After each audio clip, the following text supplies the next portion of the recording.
뭐 시험을 어떤 식으로 공부를 해야 되는지도 몰랐고 시험의 무게도 몰랐고 시험 기간이라고 하는 것도 뭔가 좀 되게 어색하게 느껴졌어. 시험 계획표라고 하는 게 없었어.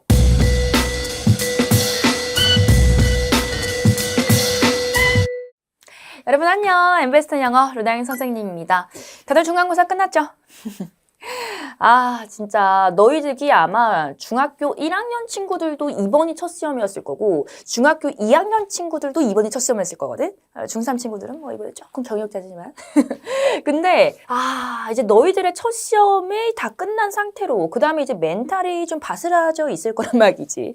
선생님의 이 첫 시험에 대해서 한번 좀 소개를 해보려고 그래. 그러니까 선생님 같은 경우는 중학교 1학년 때 자유학년제? 자유학기제? 뭐 그런 거 어디 있습니까? 우리는 그냥 바로 중학교 입학하자마자 중간기말 바로 있었어요. 근데 선생님 같은 경우도 초등학교를 사립에 나온 게 아니야. 공립학교를 나왔기 때문에 뭐 시험을 어떤 식으로 공부를 해야 되는지도 몰랐고 시험의 무게도 몰랐고 시험 기간이라고 하는 것도 뭔가 좀 되게 어색하게 느껴졌어. 그러니까 중학교라고 하는 게 별로 익숙하지도 않은데 일단 시험부터 봐본 거야. 근데 이제 그때를 생각을 하면요. 선생님의 시험 때 일단 시험 계획표라고 하는 게 없었어. 그러니까 내가 한 달 전부터 준비를 해야 된다고 가르쳐준 사람도 없었고 그리고 시험 기간이기 때문에 내가 시험 계획표를 뭐 살뜰하게 짜가지고 뭐 과목별로 어떤 식으로 해가지고 내가 해야 되고 뭐 기출문제라고 하는 것도 어디에 있고 내가 어떻게 다운받아야 되고 아니 기출문제를 풀어야 되는지 뭐 그런 필요성 주자. 그러니까 아무것도 가르쳐준 사람이 사실 없었어. 나 그때 학원 안 다녔거든. 학원 안 다녔고 선생님의 부모님도요. 그렇게 교육열이 엄청 있으신 분들은 아니었어. 그러다 보니까 맨땅에 헤딩하기처럼 중학교 첫 시험을 쳤습니다. 이제 그 결과는 어땠냐. 그러니까 선생님은 일단은 한 달 전부터 하지 않았고요. 벼락치기로 공부를 했었어요. 벼락치기로 어쨌든 시험이니까 공부를 해야 될 것 같아서 했고 선생님은 어렸을 때 몸이 좀 약했어. 지금 좀 강해졌는데 뭐랄까 시험 기간만 되면 일단 첫 번째 가위에 눌리고요. 두 번째로 코피가 나고요. 세 번째로 감기 몸살이 와요. 그러니까 항상 아파서 뭐 시험 공부를 못했느니 이런 것들은 선생님은 잘 이해할 수가 없어. 왜냐면 선생님 시험 기간 때마다 아프거든.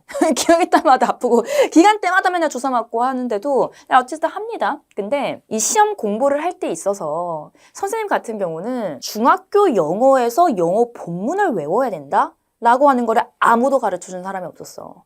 그냥 선생님 시험 봤거든요. 선생님 때도 수준별 시험이었고요. 그래서 A반, B반 중에서 B반이었습니다. 선생님 중학교 1학년 내내 B반이었어. 그러다가 너무 자존심이 상해가지고 엄마한테 영어학원을 좀 끊어달라 라고 얘기를 해가지고 그래서 영어학원에 갔는데 영어학원 선생님이 질문을 하니까 선생님 전치사가 뭐예요? 대명사가 뭐예요? 클때자인가요? 뭐 이런 거 있으니까 진도를 나가야 되는 학원 선생님 입장에서 선생님이 별로 달갑지 않은 거지. 근데 선생님은 막 또 엄마한테 엄마 영어 선생님 잘 안 가르쳐줘 막 이러고 엄마 학원 전화하고 막 별로 좋은 기억이 아니었어요. 근데 선생님이 이제 그랬던 기억이 있다 보니까 너희들이 대명사가 뭔지 전치사가 뭔지 문장의 형식 1형식 2형식 3형식 뭔지 뭐 이런 거 질문할 때마다 너무 그때 생각이 나면서 너무 뭐랄까 공감이 돼. 그래서 선생님이 항상 수업할 때마다 진짜 자세하게 초기부터 막 알려주려고 얘기를 하거든. 어쨌든 선생님의 첫 시험을 생각을 해보면요. 정말 계획이 없었다. 계획도 없었고 그리고 방법도 너무 몰랐다. 라는 생각이 들어요. 근데 중학교 1학년 때 그렇게 어떻게 보면 약간 좌충우돌 시행착오가 중간기말 4번이나 있다 보니까 처음에 중학교 2학년 때부터는 어떻게 공부해야 되는지 알겠더라고. 그러니까 그 1년이란 시간이 그러니까 선생님 자유학년제 때문에 막 중학교 1학년 시험 폐지되고 했을 때 되게 안타까웠어. 물론 중학교 1학년 때부터 바로 시험에 몰린다라고 하는 게 너희들 입학하는 입장에서는 그게 좀 그럴 수도 있어. 그럴 수도 있겠지.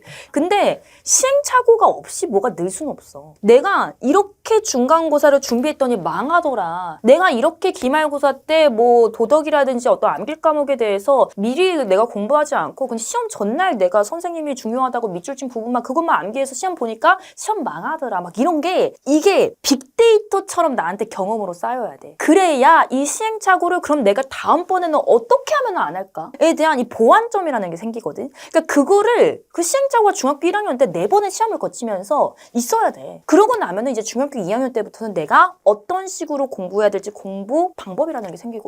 공부법이라는 게 선생님한테 공부법 알려달라고 얘기 되게 많이 하지만 그래서 선생님도 많이 얘기를 해주려고 하지만 솔직히 공부법은요 자기 해봐야 알아.